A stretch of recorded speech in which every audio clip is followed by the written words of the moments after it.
নমস্কাৰ। দেখিছেনে আমাৰ বুমন পথাৰৰ পৰা মানিমুনি ছিঙি আনিছে। দেখিছেনে ইমান সৰুতে যে চিনি পাই মানিমুনি ধুনীয়াকৈ ছিঙি আনিছে। মই এতিয়া কাম কৰা মানুহক আৰু ঘৰৰ মানুহে খাবৰ কাৰণে এতিয়া ভাত ঠিক কৰিছোঁ। দেখিছেনে ভাত বাঢ়িছোঁ। ভাত আজি মানে নিৰামিষকৈ বনাই দিছোঁ।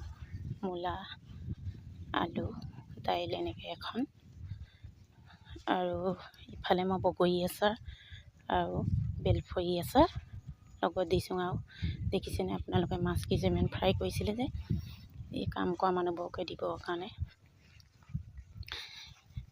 এইখিনি হৈছে। আৰু আপোনালোকে যদি ভিডিঅ'টো চাই ভাল পায় লাইক কমেণ্ট শ্বেয়াৰ কৰিবলৈ নাপাহৰিব। সকলোতকৈ আগত নতুন নতুন ভিডিঅ' আপোনালোকে চাবলৈ পাব। এইখিনি হৈছে বুমনে অনা মানিমুনি চাটনি।